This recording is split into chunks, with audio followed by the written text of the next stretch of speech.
এটা হাদিস শোনায়, আপনারা সুবহানাল্লাহ জোরে বলবেন না, এখন না, হাদিসটা শেষ। মদিনার রাস্তা দিয়া নবী যাচ্ছেন মক্কার দিকে, রাস্তার মাঝখানে আবুয়া, সেখানে মা আমেনার কবর। ওখানে যাই নবী বললেন, ও সাহাবীরা তোমরা একটু থামো, আমি আমার মার কবরটা জিয়ারত করে আসি। জিয়ারত করতে যাই নবী কান্দে আর বলে, মাগো আমি তোমার কলিজার টুকরা, তোমার কবরের পাশে। মাগো তুমি যদি থাকতা এখন, আর আমি নামাজে রত থাকতাম, আর তুমি আমাকে ইয়া মোহাম্মদ বলে ডাক দিতাম, নামাজ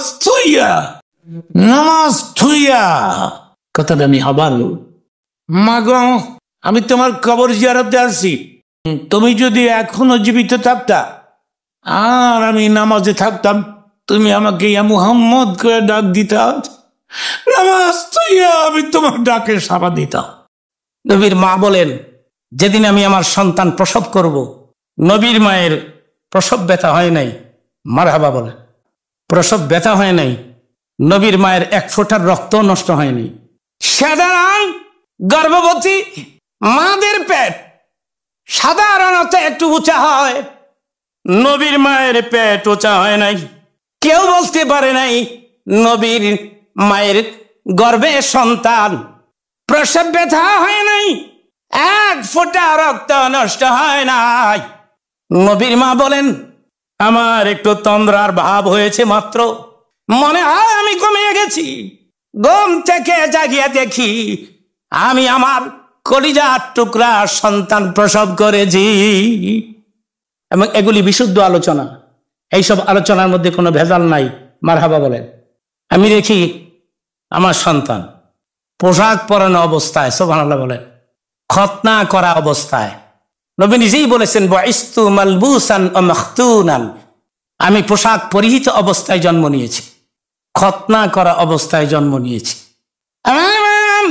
নবীজির মা বলেন, ঘুম ভাঙলে নজর করে দেখি আমি আমার কলিজার টুকরা প্রসব করেছি। আমি নজর করে দেখি আমার শিশু সন্তান নিজের কপাল জমিনের মধ্যে লাগিয়ে ঠোঁট নাড়িয়ে যেন কি বলতেছে তার রবের কাছে। মুহাম্মদ সাল্লাল্লাহু আলাইহি ওয়াসাল্লামের তারিফ করে শেষ করা যায় না। মারহাবা বলে। ঠোঁট, দুই ঠোঁট নড়তে আমেনা বলে আমি নিজে দেখেছি। আমি প্রথম যখন দেখেছি কপালটা জমিনের মধ্যে ঠেকে আছে। কি বলেছেন তিনি? সেজদায় পড়ে তিনি চোখের পানি ছেড়ে ছেড়ে বলেছেন, রব্বি হাবিলি উম্মতি। তিনি আমাদের জন্য আল্লাহর কাছে ফরিয়াদ করেছেন। নবীজির মা বলে, ও দুনিয়ার লোকেরা শোনো, অন্ধকার রাত, আমার ঘরে বাতি দিবার মতো কোনো তৈল নাই, অন্ধকার রাত করে আমি নজর করে দেখি আমার কলিজার টুকরার চেহারা থেকে একটা নূরের ঝলক বের হয়ে আসছে। আমার গোটা কামরাটা এত আলো হয়েছে, খোদার কসম, সে আলো ইউজ করে, ব্যবহার করে আমি আমেনা বিনা দ্বিধায় সুয়ের ছিদ্র দিয়ে সুতাটা ঢুকাই দিতে পারতাম। আমার আলো লাগে নাই, চেরাগ লাগে নাই, বাতি লাগে নাই। চিল্লায় বলেন সুবহান, মারহাবা বলেন, মাশাআল্লাহ বলেন, ইনশাআল্লাহ বলেন। যুগের দস্তর ছিলাম, মা সন্তান জন্ম দিত, দাত্রী মায়েরা বাচ্চাদের দুধ পান করাইতো। কিন্তু আমার নবীকে কে দুধ পান করাবে? কার কপাল খুললো? হালিমার কথা ভাবছেন। হালিমার ইদানিং স্বাস্থ্য ভালো না, স্তনে এক ফুটা দুধ নাই, নিজের বাচ্চা এক ফুটা দুধ ভিক্ষা চাইয়া পায় না। ধরে কোন সোভান।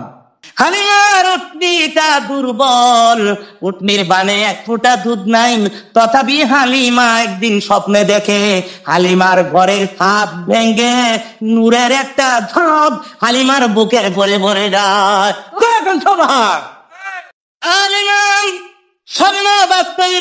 কবে বগবরা আসালে হালিমা ওই দুর্বল উটনির পরে সুয়ার হয়ে পথযাত্রা ধরেন মক্কা নগরে। আর অন্য দাত্রীরা নিজেদের শক্তিশালী তাজা উটগুলো হাঁকাইয়া হাঁকাইয়া মক্কার বড় বড় ধনীদের ছেলে পেলে কালেকশন করে নিয়ে গেছে। হালিমার উট নিজে এত দুর্বল, এটা ভালো চলতে পারে না। সকল আর পরে মক্কা নগরে হাজির হয়ে গেলে গিয়ে দেখে ধনীদের ছেলে পেলে একটাও নাই। এবার পথ দিয়ে চলছে হালিমা একা একা। ওই পথের মাঝে দাঁড়িয়ে আছে এক ব্যক্তি, একটি শিশু সন্তান কোলে করে, উনি মুহাম্মাদুর রাসূলুল্লাহ। হালিমা ওই পথ দিয়ে যাচ্ছেন। আব্দুল মুত্তালিব দেখে বলে, কে তোমার? আমার নাম হালিমা। তুমি কি যাত্রী? হালিমা গো, আরো বহু যাত্রী এই রাস্তা দিয়ে গেছে, এটা আমার নাতি গো হালিমা। তার বাপ নাই, এতিম। এতিম শুনিয়া অন্য অন্য যাত্রীরা আমার নাতি গ্রহণ করে না, কারণ এতিম। এতিম শব্দ শোনার পরে কোন যাত্রী আমার নাতিকে গ্রহণ করতে রাজি হয় না। ও হালিমা শোনো, তুমি শোনো, যদি আমার নাতি এতিম, কিন্তু আমি তো আছি, আমি তার দাদা লাগি, আমি এক পয়সাও তোমারে কম দিব না। উপঢৌকন, দামি উপঢৌকন আমি তোমাকে দিয়ে দিব। তবে শোনো, আমি তো টাকা দিব, উপঢৌকন তোমারে দিব, সব দিব গো হালিমা। তথাপি একটা কথা আমি তোমারে বলতে পারি হালিমা গো, আমার নাতি দুধ পান করাইলে তোর কপাল খুলবে। হালিমা বলে, কথাগুলো আমাকে তাসির করো, আমার দিন নরম হয়ে গেল। আর আমি দুইটা হাত বিছাই দিলাম, দেন তো এতিম মোহাম্মদ আমার কোলে দেন। হালিমা নিজের দিব না, আমি আমার কোলে লইতি, বুকে লইছি, আমার বুক ভরে না। মোহাম্মদকে যখন আমি তুই হাতে আমার বুকের পরে থাম দিয়েছি, আমার পুরা বুকটা ভরে গেছে। কিছুক্ষণ আমার নিজের সন্তান আমার স্তন থেকে এক ফোঁটা দুধ ভিক্ষা চাইয়া পায় না। মোহাম্মদ আমার বুকের সাথে সাথে উভয় স্তন দুধে ভরে যায়। মনে মনে ভাবলাম, যার বরকতে আমার স্তনে দুধ আসছে, আমার স্তন তার মুখের পরে ভরে দেই। আমার ডান স্তন খানা বের করে মুহাম্মদের মুখের পরে আমি ভরে দিলাম। আমার এতিম সন্তান প্রাণ ভরে আমার ডান স্তনের দুধ পান করে। ভাবলাম, ডান স্তনটা মুখের পরে ভরে দেই। আশ্চর্য, হাজারো চেষ্টা করে আমি ব্যর্থ হইলাম। বাম স্তন আমি মুহাম্মদের মুখের পরে ঢোকাতে পারলাম না। পরবর্তীকালে আমি ডেকে বলেছিলাম, ও বাবা জীবন, তুমি আমার ডান স্তনে দুধ পান করেছ। বাবা গো, বাম স্তনের তুমি কি জন্য পান করো নাই? আমার নবী বলে দিতেন না, আমি ডান স্তনের দুধ পান করে বাম স্তনের দুধ তোমার ছেলে আমার ভাইয়ের জন্য রেখে দিতাম। এটা ব্যস্ত, শুধু তাই নয়, আমার হুজুর যদি উভয় স্তনের পরে মুখ লাগাই দিতেন, তাহলে হালিমার সন্তান জীবনে কোনোদিন স্তনের পরে মুখ লাগাইত না। কারণ যে স্তনে মুখ লাগাইছে, ওই স্তনে মুখ লাগানো চূড়ান্ত বেয়াদবি ছাড়া আর কিছু না। আমার নবীও মানুষ, আমিও। মক্কাতে একবার বাড়ির বন্ধ হয়ে গেল। লোকেরা আব্দুল মুত্তালিবের বাড়িতে গিয়ে, আব্দুল মুত্তালিব সাহেব বৃষ্টির ব্যবস্থা করেন না। আব্দুল মুত্তালিব সাহেব বললেন, কালকে সকালে তোমরা ময়দানে জমা হয়ে যাবে, বৃষ্টি হবে। তো লোকরা সব জমা হচ্ছে, আব্দুল মুত্তালিব সাহেব বলছে বৃষ্টি হবে। আব্দুল মুত্তালিব আমার হুজুরের দাদা, সকালবেলায় পুত্রবধূর ঘরের দরজায় দাঁড়িয়ে দেখে বলে, বৌমা আমার নাতির একটু দাও তো। আমার হুজুর মাত্র তার শিব আনতেন ধরে, এখন তো ভাব উনি শিশু। নাতিরে পুলিলে ময়দানে গিয়ে খাড়িতে, ময়দানে খাড়িয়ে ডাক দেয় আব্দুল মুত্তালিব, ও পৃথিবীর মালিক, আমার নাতির খাতিরে বৃষ্টি দিয়ে দে। সঙ্গে বৃষ্টি হয়ে গেল না। আমারে যদি আমরা চৌরাস্তা চিট পেরে হোতায় গেলি দেয় ভাঙান পাড়া এলাম, হুজুর দিক দেখ আল্লাহ বৃষ্টি দে, ওইব বৃষ্টি। আমিও মানুষ, আমার নবীও মুহাম্মাদুর রাসূলুল্লাহ। আমার হুজুরের সঙ্গে তুলনা হয় না তোর এখন। সুবহান। নবীর বয়স তখন 6 বছর। কত বললাম? 6। আমার দিকে তাকায় থাকবেন। কিন্তু একদিন ময়দানে বসে নবী কাঁদতেছে। তো নবীর এক বন্ধু নবীর মার কাছে, আমিনার কাছে গিয়ে বলছে, খালাম্মা মোহাম্মদ আমিন আসে না, কান্দে। তোমার দৌড়ে গিয়ে দেখে ঠিকই কান্দে। মা তো 2 হাত বাড়ায় কোলে লয়ে কয়, কেউ তোরে গালি দিছে, মন্দ কইছে? তোর দাদা কওমের লিডার, আমি নালিশ দিন, বিচার বসামু। নবী ডাক দিয়ে বলে, মা গো কেউ আমারে কোনোদিন গালি দেয় না, বন্ধু বান্ধব অন্তর দিয়ে আমাকে ভালোবাসে, তাহলে কাঁদস কেনে রে খুলে বল। মাগো, সন্ধ্যা হয়ে গেলে বন্ধু বান্ধবের পিতাগুলো মাঠে ময়দানে দৌড়ায় আসে, নিজের সন্তানদেরকে ডেকে ডেকে কাঁধে করে কোলে করে বাড়িতে নিয়ে যায়, কিন্তু আমার কেউ নিতে আসে না। তোকে বলি যাই, তোর বাবা মারা গেছে, তুই পৃথিবীতে আসার 6 মাস আগে তোর বাবা মারা গেছে। ঠিক আছে, কালকার থেকে আমি আসবো তোকে কোলে করে নিয়ে যেতে। মা গো, আমার বাবা কই এখন? মদিনাতে তোর বাবার কবর। আমি যাব মদিনায়, বাবার কবর দেখবো রে মা। তোর দাদার পারমিশন লাগবে, চলো দাদারে আমি বলবো, দাদা গো আমি মদিনায় যাব। দাদাকে বৌমা আজকেই রওনা করো, বাবার কবরটা দেখে দিয়ে আস। আমেনা সন্তান আর উম্মে আয়মান দাসী, এই 3 জন মদিনাতে চলে গেছে।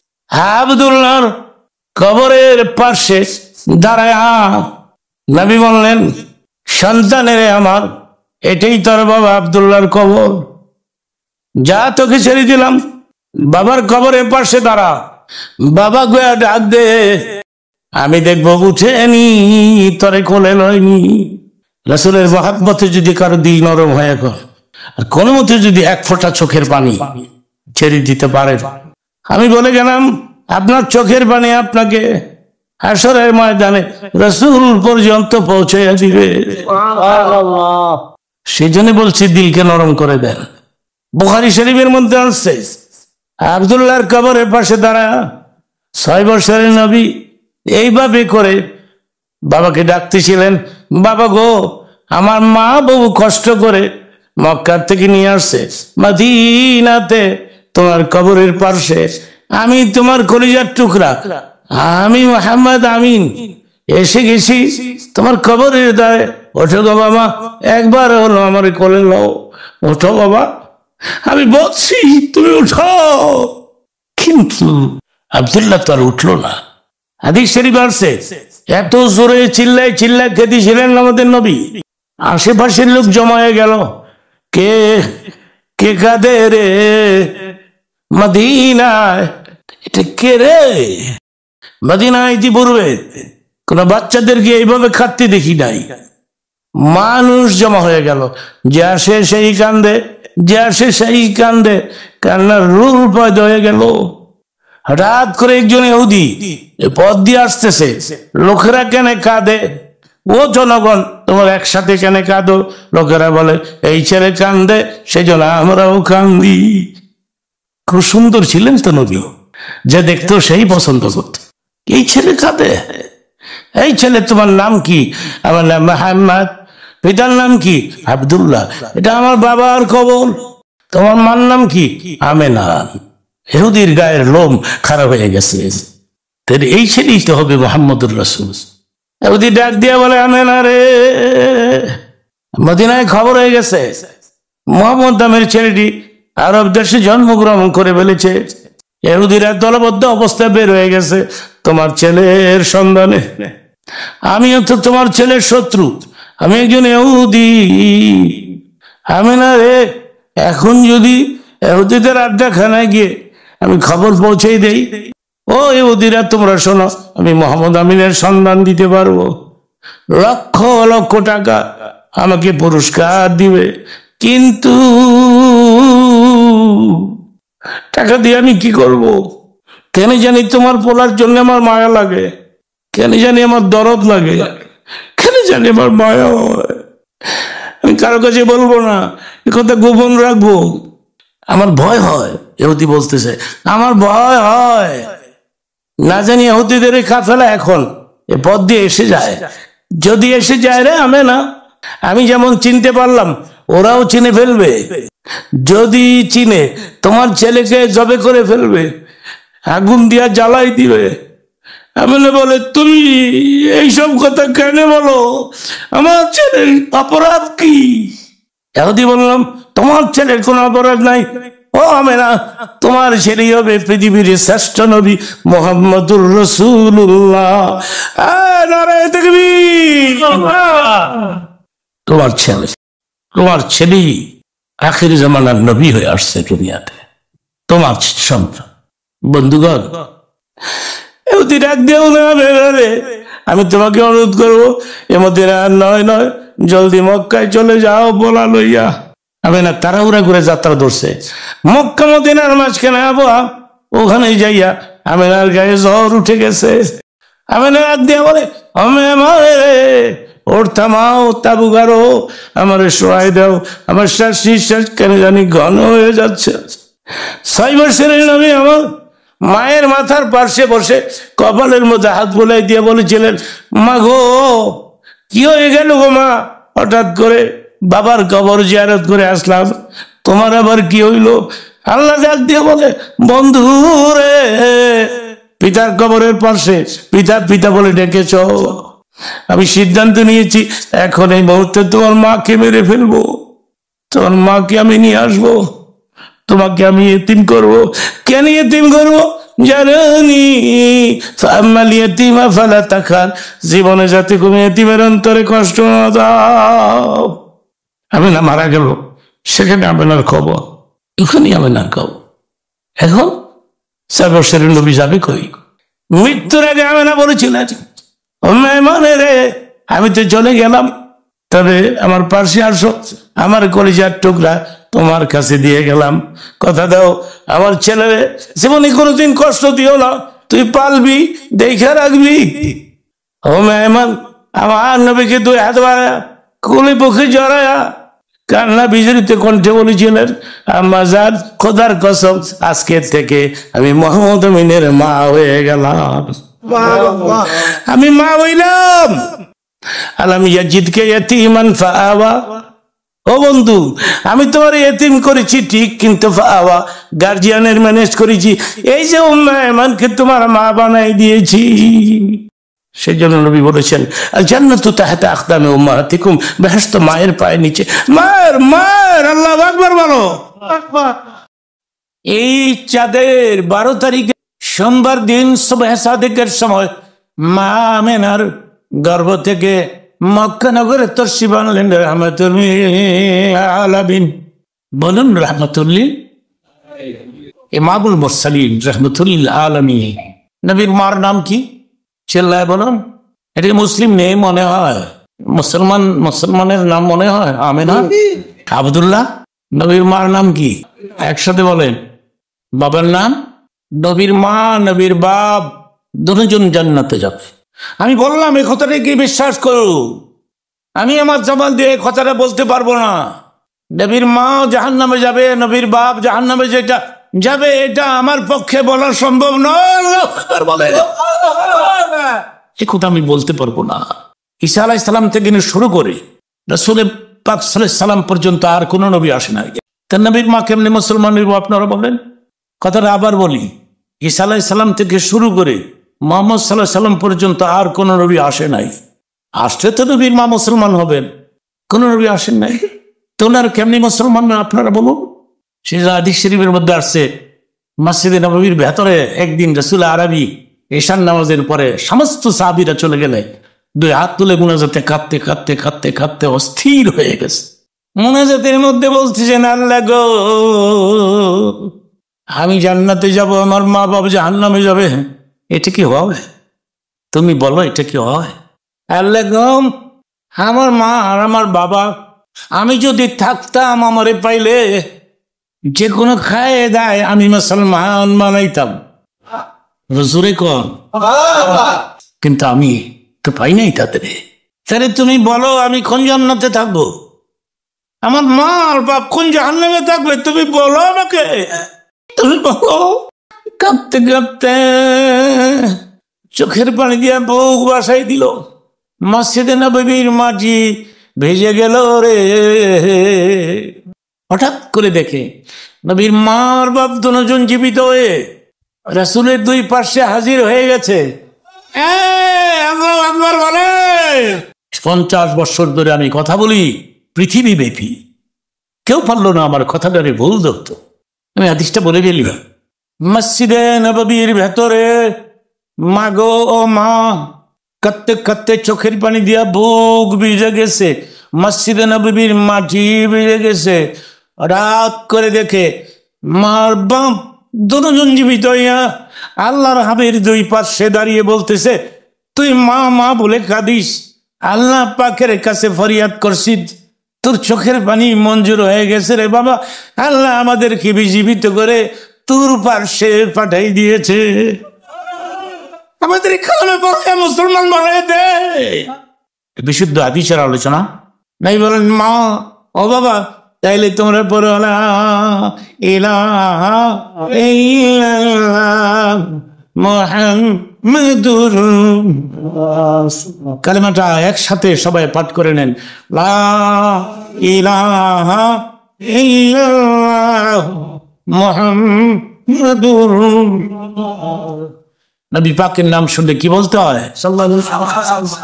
অপ্রয়োজনীয় অংশ ছাড়া নয়েজ মুক্ত উন্নত কোয়ালিটির সাউন্ডে অডিও ওয়াজ মাহফিল শুনতে বাংলা ইসলামিক রেডিও চ্যানেলটি সাবস্ক্রাইব করুন। আমাদের কন্টেন্টগুলো আপনাদের ভালো লাগলে লাইক, কমেন্ট ও শেয়ার করতে ভুলবেন না। ধন্যবাদ।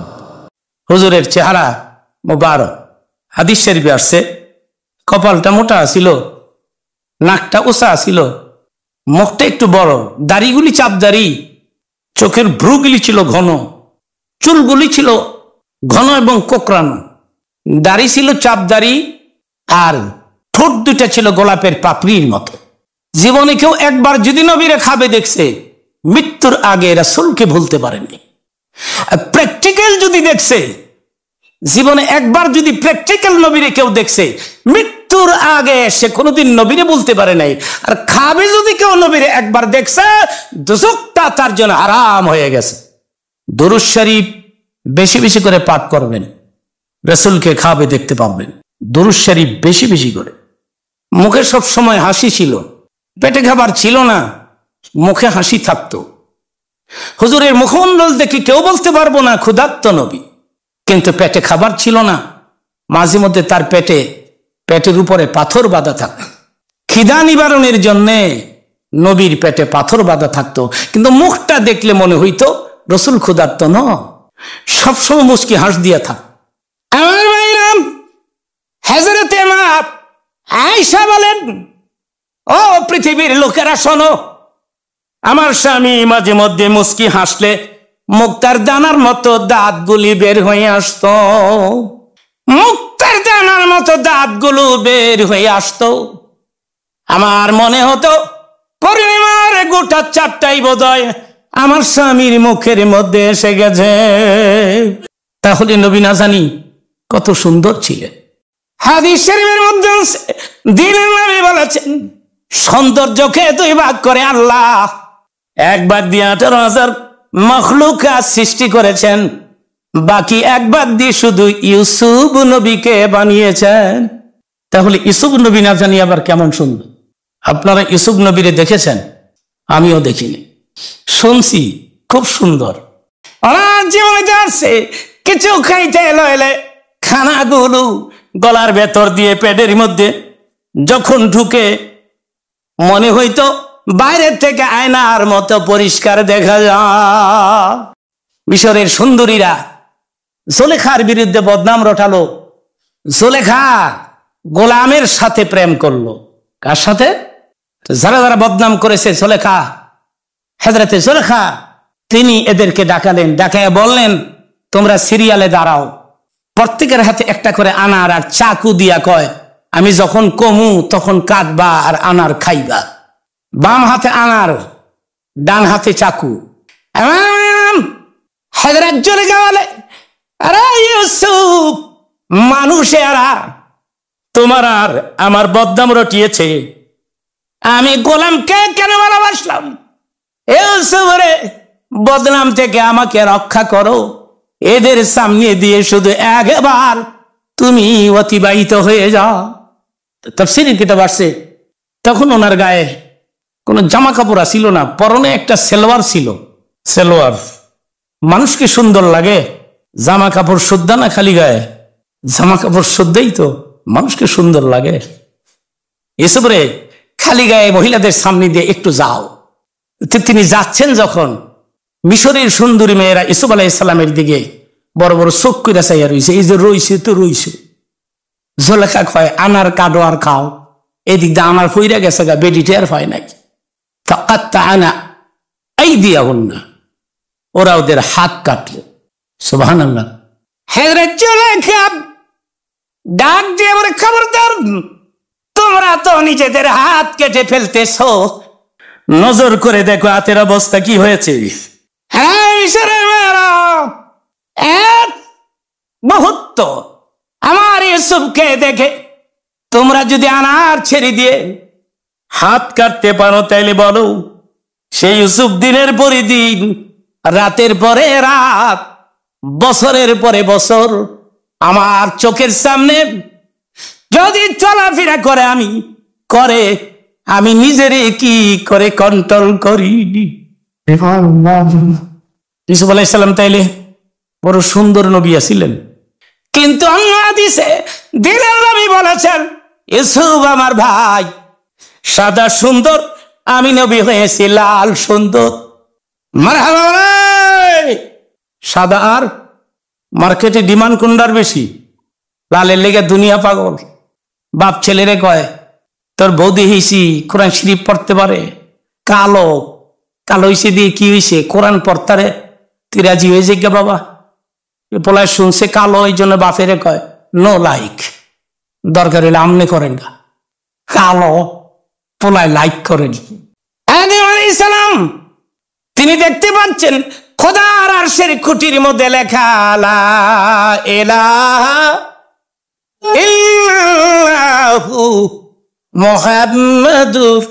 আল্লাহ বলে না, আদম বলে আল্লাহ, মুহাম্মদ আবার কেটা বানাইলে তুমি আমার আগে, তোমার সাথে নাম লেখলা কার? আল্লাহ উত্তর দিলেন, বন্ধু আমার মুহাম্মাদের আমার সাথে জড়িত, যার সৃষ্টি না হইলে আসমান জমিন না হইত। জান্নাতের মধ্যে থাকেন তিনি।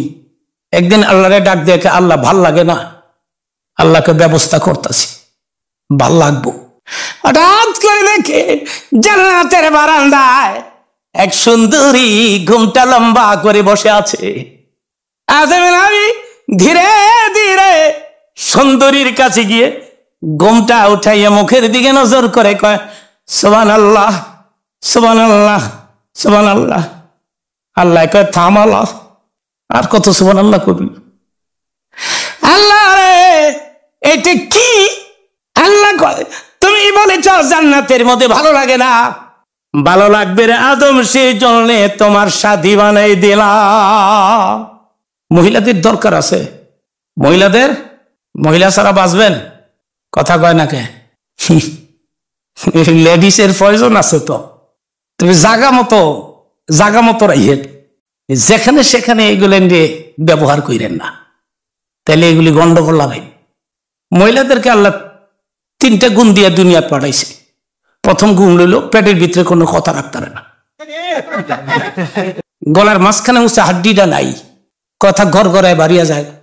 আপনি আজকে রাত্রে গিয়া কইেন গলা সোজা কর, আমি এতদিন খেয়াল করি নাই, তোর গলার মাঝে বলে হাড্ডি নাই। এই হলো একটা গুণ। দ্বিতীয় গুণ, 40 বছরের আগের কথা মনে রাখতে পারে। বাসর রাতে কি বলেছিলেন? 12টার মায়ের পরে কই মনে নাই বাসর রাতে কি বলেছিলে? সর্বশেষ গুণ, 10-12 জন একত্রিত হলে দুনিয়ার ইতিহাস বলতে থাকে। এত গুণ মহিলাদের, মহিলারা দেশ চালাইতো না, হাসেন আবার হাসানিয়া। মহিলাদের প্রয়োজন, জাগা মতো প্রয়োজন। মহিলা ছাড়া কোনো বাচ্চা পৃথিবীতে আসে নাই, পুরুষ ছাড়া আসছে, মহিলা ছাড়া। ঈসা আলাইহিস সালামের বাবার নাম কি বলেন? জোরে কন। তাহলে বাপ ছাড়া বাচ্চা হয়? মা ছাড়া হয়নি, হয়। ওইটা তো জীবনের প্রথম, সেটা তো জীবনের প্রথম আদম আলাইহিস সালামের বডি আল্লাহ তৈরি করেছে। কিন্তু বাচ্চা হতে হলে চিরাচরিত নিয়ম, মা থাকতে হবে, ঠিক কিনা বল? মহিলাদের দরকার। এই যে ওয়াজে চলে আসছেন, কোনো চিন্তা নাই, কারণ বাসায় বেগম আছে, বেগম না থাকলে আমরা এনে দৈরা রাখতাম না, হইলে দড়ি সিরা লাইলে নইলাম।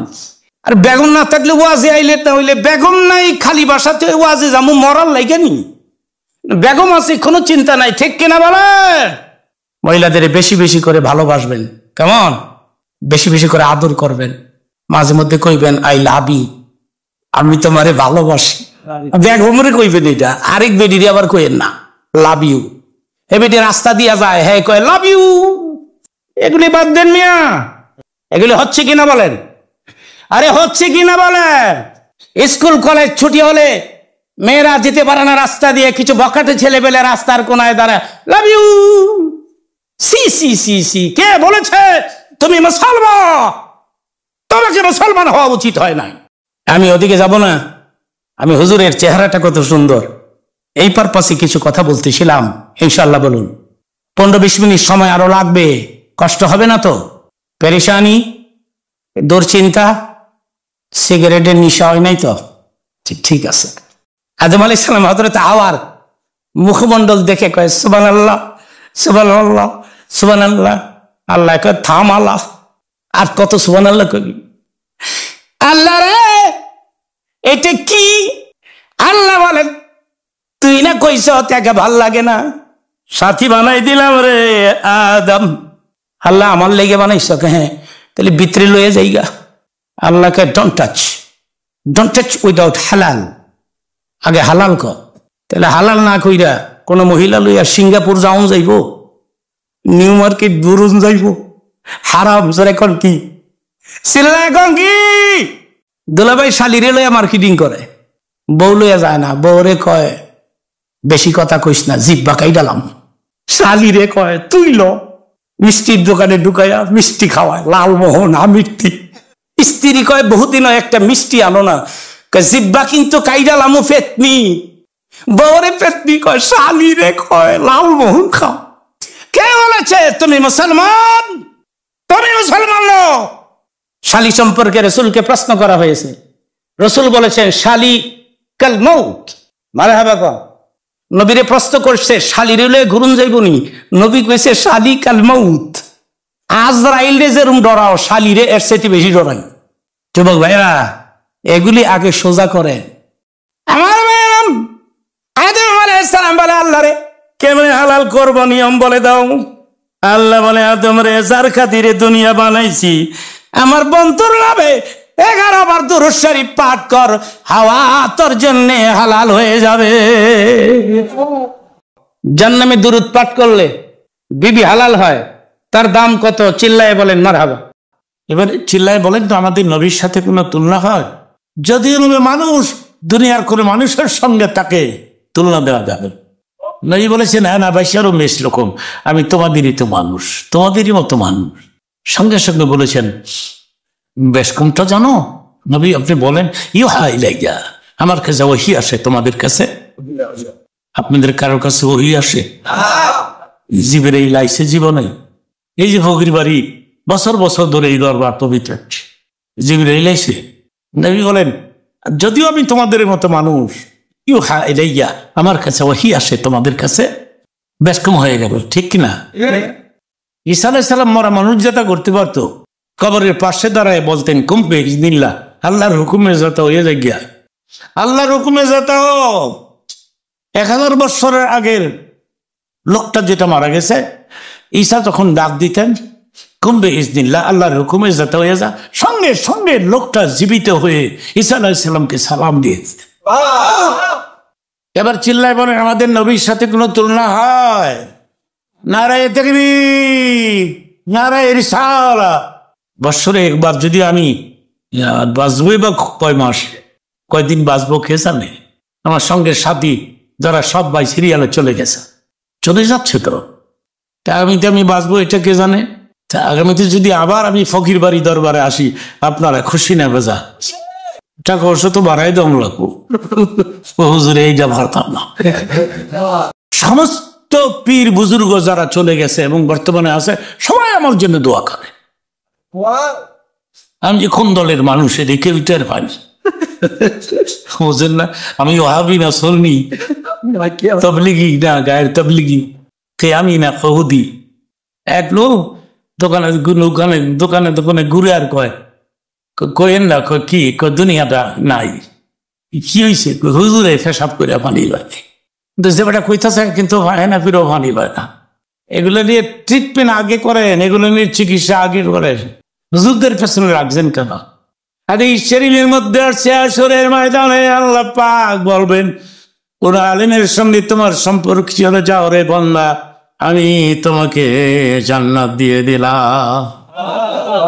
আল্লাহু আকবার বলে। এবং কি হাদিসের মধ্যে আসছে কোন মাওলানার নামের সঙ্গে তোমার নামের মিল আছে কিনা বলো রে বান্দা। বান্দা বলবে আমার নাম তো হাবিবুর রহমান আসিব, যাও তোমার বেহেশতে দিয়ে দিও। ওলামাদের দাম কত দেখে, সেই জন্য ভালো নাম রাখবেন, ছেলে মেয়েদের ভালো নাম রাখবেন।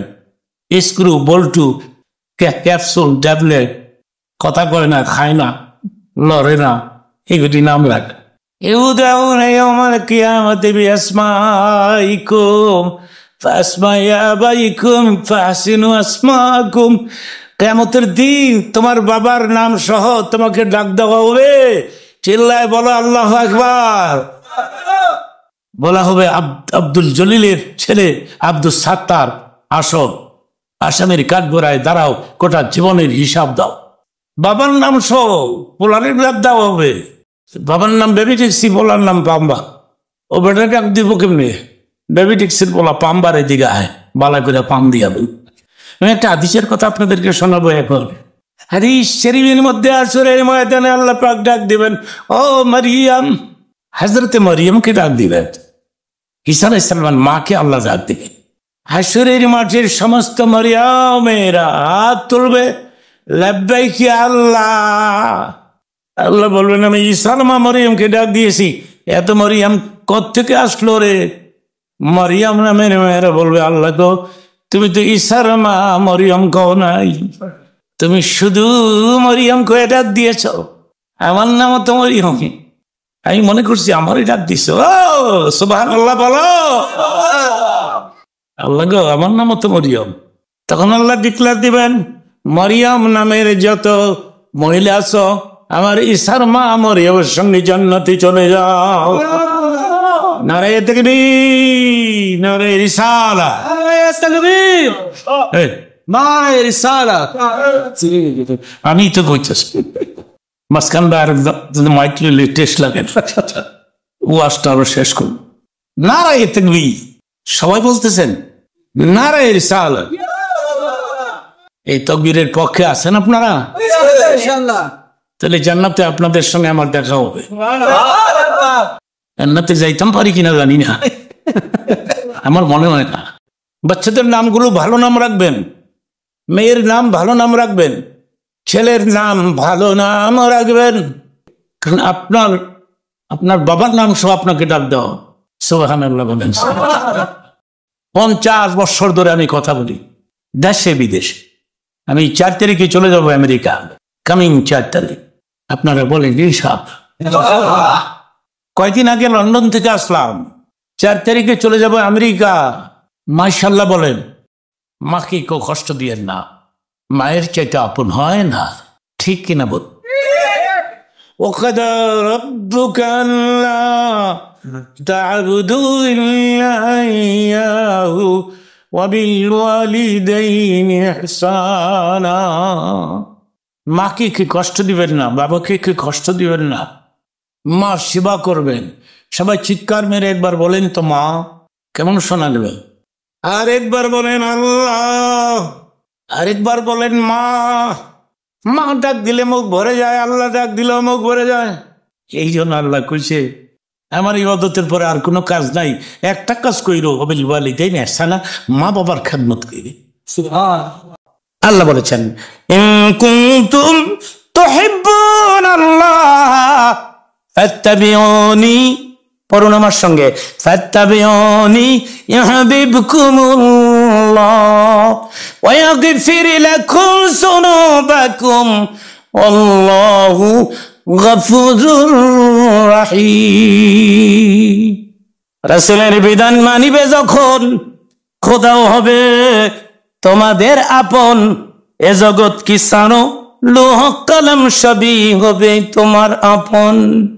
কি তু রে মোহাম্মদ সে তো हम तेरे हैं, ये जहां चीज किया लोह कलम तेरे हैं। बोलून ये जहां चीज किया लोह कलम तेरे हैं। মারহাবা বলেন। নারায়ে তাকবীর, নারায়ে তাকবীর। কেউ দাঁড়াবেন না এবং কেউ আউট হবেন না। দিনের নবী বলেছেন 40 জন মানুষ একত্রিত হয়ে যদি জিকির আজকার করে, তওবা করে, মুনাজাত করে, 40 জনের ভেতর থেকে আমার আল্লাহ একজনকে ওলি আল্লাহ বানায়া ওই লোকটার খাতিরে বাকি 39 জনের জীবনের গুনাহ খাতা মাফ করে দেয়। জীবনের একটা গোল্ডেন চান্স, সোনালী সুযোগ। আগামী বছর এই প্রোগ্রামে আমি কথা বলতে পারবো, এর কোনো গ্যারান্টি পত্র আছে? আপনারা আসবেন, এর কোনো ডকুমেন্ট আছে? এটাই হয়তোবা আমার জীবনের শেষ বক্তৃতা। মরণ থেকে জাতি পালাও, মরণ তোমায় লইবে গিরি, যদিও সুদূর আকাশ পরে লুকাও সেথায় লাগিয়ে সিঁড়ি। বলুন, যদিও সুদূর আকাশ পরে লুকাও সেথায় লাগিয়ে সিঁড়ি। পাগলামি করেন না। বস্তা ভর্তি ওয়াজ করতে আমি এখানে আসিনি। আমিও মানুষ, আমি ফেরেশতা নই। প্রিয় শ্রোতা, আপনারা শুনছেন Bangla Islamic radio. Master point tube নামে আমাদের আরেকটি চ্যানেল আছে। চ্যানেলটির লিঙ্ক ডেসক্রিপশন বক্সে দেয়া আছে, চাইলে সাবস্ক্রাইব করতে পারেন। ধন্যবাদ। আমাকে কষ্ট দিলে আমি মাফ করে দিব, আমার নবীরে কেউ যদি কষ্ট দেয় আমি মাফ দিব না। আপনারা বলুন, আমি শুনবো। লা ইলাহা ইল্লাল্লাহ, লা ইলাহা ইল্লাল্লাহ জীবনভর কইলেন, মুহাম্মদুর রাসূলুল্লাহ কইলেন না। আপনি কি মুমিন? যেরকম আপনি কি মুমিন? আপনি মুমিন না। লা ইউমিন, তুমি মুমিন না যতক্ষণ না তুমি বলবে মুহাম্মাদুর। তেলির নামটার কত দাম দেখেন। মুহাম্মদ সাল্লাল্লাহু আলাইহি সাল্লামের সাথে কোনো তুলনা হয়? যেরকম তুলনা হয়। আমেরিকার একটা বক্তৃতা আমি বললাম, আমেরিকার লোকেরা বলে এরাই নাকি বেশি সুন্দর পৃথিবীতে। আমি নির্বাচনের, বুশের নির্বাচনের আগে আমেরিকাতে ছিলাম দীর্ঘ 25 দিন এইবার, এবং অনেকগুলো প্রোগ্রামে আমি কথা বলেছি, এবং আমার এক একটা প্রোগ্রামে প্রচুর শ্রোতা হয়েছে আলহামদুলিল্লাহ। কথা ছিল বুশ ফেল করবে, কিন্তু লোকটা কায়দা করে পাশ করে গেল। নির্বাচনের একদিন আগে লাদেনের ভাষণ যে আমি আমেরিকাতে আবার হামলা কর, নির্বাচনের মোড় ঘুরাই দিই। এহুদিরা চক্রান্ত করে বুশটারে পাশ করে এলো। এহুদিরা জানে বুশ ফেল করলে এহুদিদের 12টা বাজবে। মুসলমানদের পজিশন ইদানিং একটু খারাপ, কারণ বুশ জানে কোন মুসলিম তাকে ভোট দেয় নাই। মারহাবা বলেন। এটা বুশ জানে, সেজন্য মুসলমান তার শত্রু। পৃথিবীর সমস্ত মুসলমানদের শত্রু হচ্ছে বুশ, সবচাইতে বড় শত্রু মুসলমানদের শত্রু। আমি বলে আসছি, ইরাকে হাজার হাজার মানুষ মেরে ইসলামকে স্তব্ধ করে দেয়া যাবে না। ইসলাম কেরোসিন তেলের বাতি নয়, ফুদিবা আর নিবাজে গোবা। এক লোক গ্রামে থাকে, আসছে শহরে, রাত বাজে 12:30। সাহেব কয় বাতিটা নিবা, বাল্বের মধ্যে ফু দেয়। সাহেব কই কিরে ফুয়ের আওয়াজ এই করতে, স্যার গ্রাম দেশ এক ফু দিয়া এক সমানে 10-12টা নিবাইলাই, এটা দিয়ে আরো বাড়ে ফু দিলে। সাহেব কয় গ্রামের কেরোসিন তেলের বাতি পাইছ? কিয়ামত পর্যন্ত, এটা বিদ্যুৎ, ইলেকট্রিসিটি, কিয়ামত পর্যন্ত ফু দিলে এটা নিবে না, সুইচ স্টপ কর। বুশকে বলে দেন আমেরিকার হাজার হাজার মানুষ মেরে ইসলামকে স্তব্ধ করে দেয়া যাবে না। ইসলাম জিন্দা হোতা হ্যায় হর কারবালা কি বাত, ঠিক কিনা বলেন? বিল্ডিং তৈরি হতে হলে বিল্ডিং এর নিচে কিছু ইটকে চিরতরে মাটির নিচে যেতে হয়, ঠিক কিনা?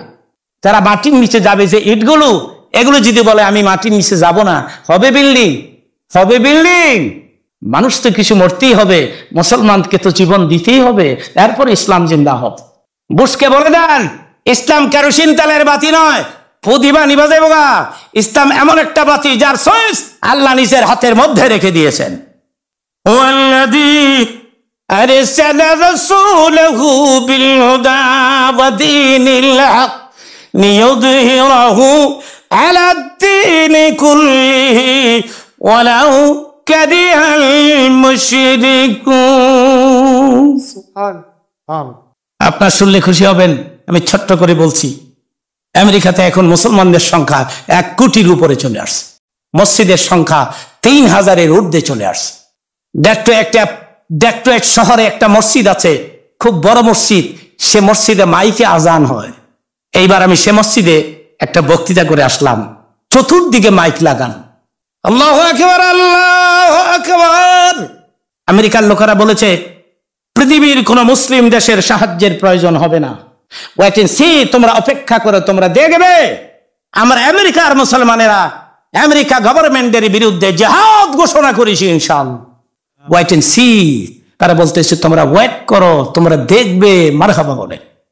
আমি বললাম আমেরিকার লোকেরা তোমরা দাবি করতেছো তোমরাই নাকি সবচেয়ে বেশি সুন্দর, আমিও কই সাদা সুন্দর, দেখলে বুমির বুমির ভাব হয়। রসুল ছিলেন লাল সুন্দর, মারহাবা বলেন। এই যে ঘন ঘন ব্লেড মারে, চোখের দৃষ্টিশক্তি হ্রাসপ্রাপ্ত হতে পারে, ব্রেনে এফেক্ট করতে পারে, ব্রেন স্ট্রোক করতে পারে। এই যে ঘন ঘন ব্লেড মারে, গ্রাস গ্রাস আওয়াজ যে হয়, এটা চোখে এফেক্ট করে, ব্রেন এফেক্ট করে। সেজন্য ইংরেজ খ্রিস্টানেরা দাড়ি সাসে কম, সাটে, আর ইহুদিরা তো দাড়ি সাটেও বড় বড় দাড়ি। ইহুদিদের দাড়ি আর পাগড়ি লম্বা করতে দেখলে আমি কইবেন অহনি ইহার কাছে মুড়ি দিয়ে যাবো। তো দাড়িটা রাখবেন, রাখেন দাড়িটা, রসুলের সুন্নাত। মনে মনে ভাবলাম নবীরে দেখছে দাড়ি আছে। আমি বললাম কেমন দেখলাম নবীরে? পরিষ্কার দেখছি। আমি কি নবী কিছু কইছে টইছে না? কিচ্ছু কয় না, আমার দিকে শুধু তাকায় থাকে। নবী হের দিকে তাকায় থাকে, হ্যাঁ নবীর দিকে তাকায়। দাদার এর দেখছে আর কি, দাদা মারা গেছে যে 2 মাস আগে, দাদার এ হ্যাঁ নবী বানাইতেছে।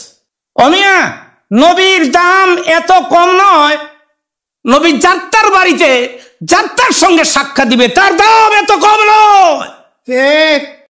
এদিক দিয়ে একটা মাহফিলের মতো মনে হয়, ডান দিকে হাজার হাজার মানুষ, এদিকে একটা আলাদা মাহফিল, এদিকে আবার আর একটা, 3টা মাহফিলে একসাথে ওয়াজ করতেছে।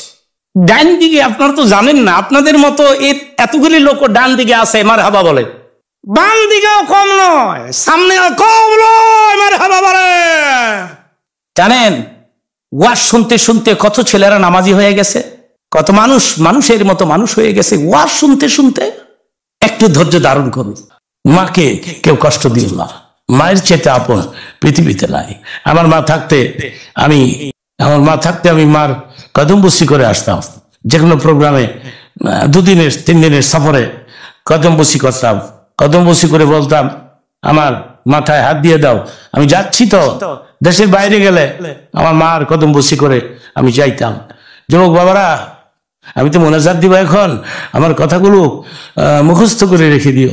মা কারে কয়, আমি ওয়াজ করে বাসায় ফিরতে ফিরতে রাত হইতো। গতকালকে কসবাতে আমার প্রোগ্রাম ছিল, কসবাত থেকে বয়ান করে বাসায় যাইতে যাইতে রাত বাজছে 3টার সময় বাজছে, 3টা হয়ে গেছে গা। আজকেও এই আস্তে আস্তে 2 ঘন্টাই লেগে গেল গা, যাইতে যাইতে কয়টা বাজবে চিন্তা করে। এখান থেকে যদি আমি 11টা 11:15 রওনা করি, যাইতে যাইতে 12টা 1টা 2টা বেজে যাবে।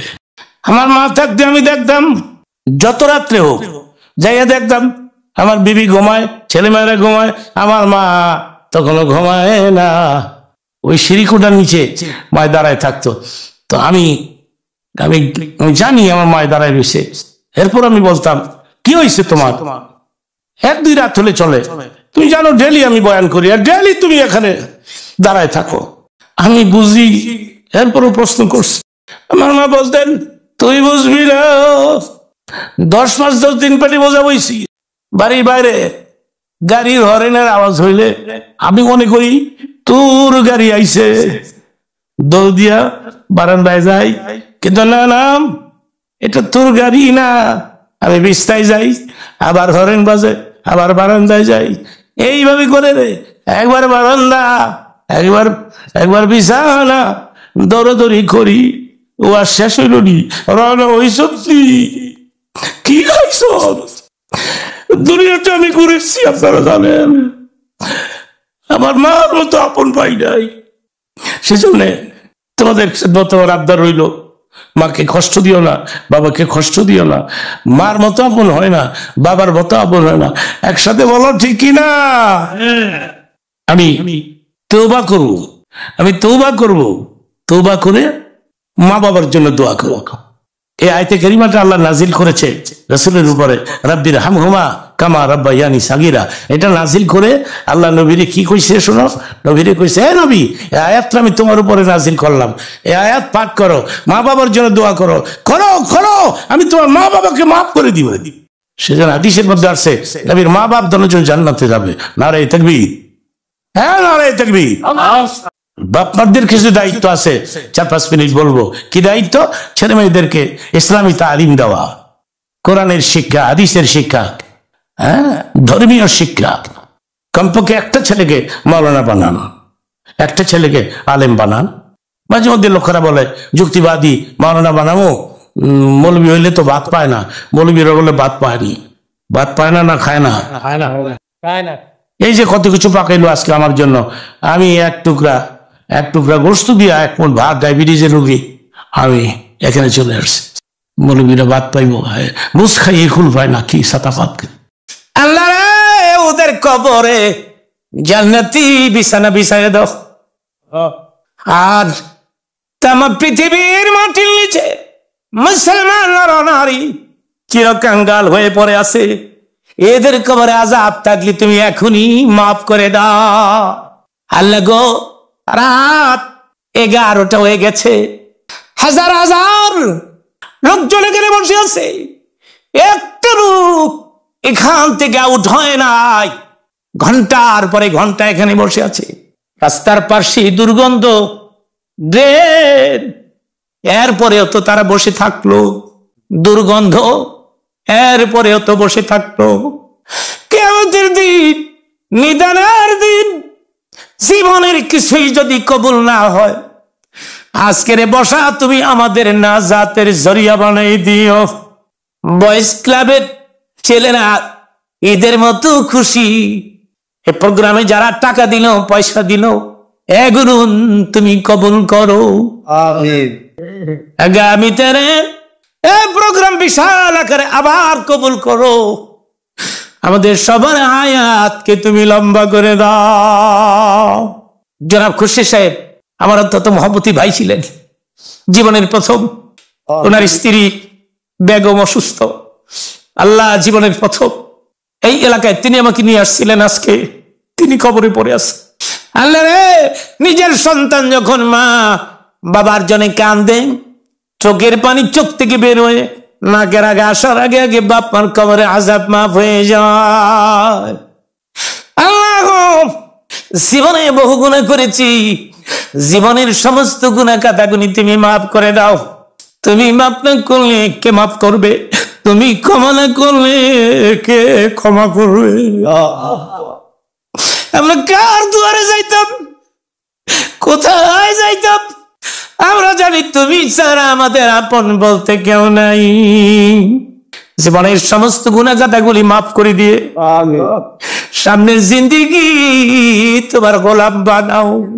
আল্লাহ গো, কিছু যুবক ছেলেমেয়ে আছে, এরা আমার একনিষ্ঠ ভক্ত, এদেরকে তুমি না বাজি বানিয়ে দাও। আমি গোটা এলাকা তোমার কাছে রেখে গেলাম, গোটা এলাকায় সবসময় তুমি রহমত বর্ষণ করো। আল্লাহ গো, এই দেশে তুমি শান্তি প্রতিষ্ঠা করে দাও, সরকারি দল বিরোধী দলের মধ্যে মহব্বত পয়দা করে দাও, এই দেশে কোরআনের আইন প্রতিষ্ঠা করে দাও। আমিন। তাম দুনিয়ার মুসলিম দেশে তুমি শান্তি দিয়ে দাও।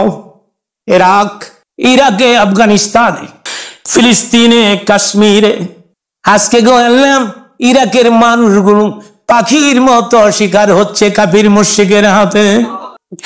কেন রে আল্লাহ, মুসলমানদেরকে তুমি কাফিরের হাতে মারি খাও কেন রে আল্লাহ?